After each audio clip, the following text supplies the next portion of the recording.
Good afternoon from the Automate Trade Show in Chicago. As you can probably hear around, it's an expansive hall. We have about 30,000 attendees that will be here at this event over the course of the next 4 days.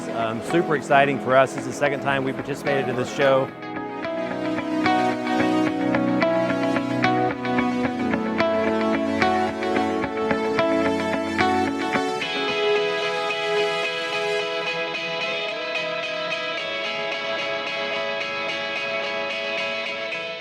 I'm here with Stefan Jesse, the CEO, and we're reporting to you from Automate Trade Show in Chicago. And I was just listening into a session of somebody from Boston Beer. And the guy who was telling the story told that they have more breakdowns than they ever had. The OEE is going down. And I feel sometimes when I hear stuff like that, that is exactly why customers need Octoplant.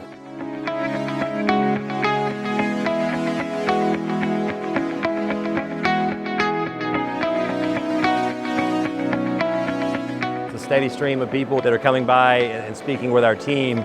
It's just a great opportunity to connect with a lot of both existing customers as well as future prospects.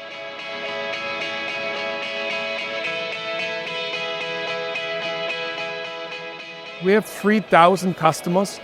60% of the world's largest manufacturing companies already rely on Octoplant. That's why we're here to tell other customers about what we do and how we can secure their production chain.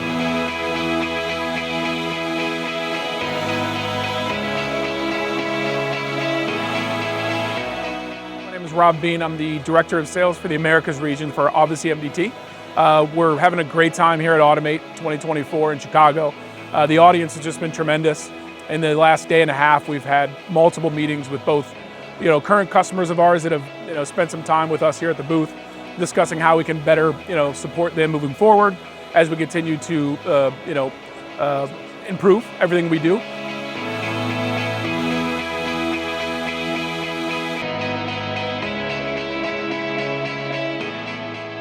Riley Groves, pre-sales engineer here with obviously AMDT at Automate 2024. Really glad to be here with all my team members at the booth and showing everybody Octoplant. And we're really excited to be able to showcase a lot of the different features that we have with Octoplant.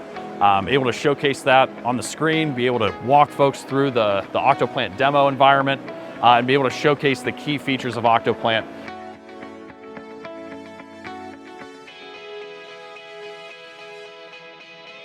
We had a great turnout here on the booth. We had a fantastic team, and we're already looking forward to the Automate next year in Detroit.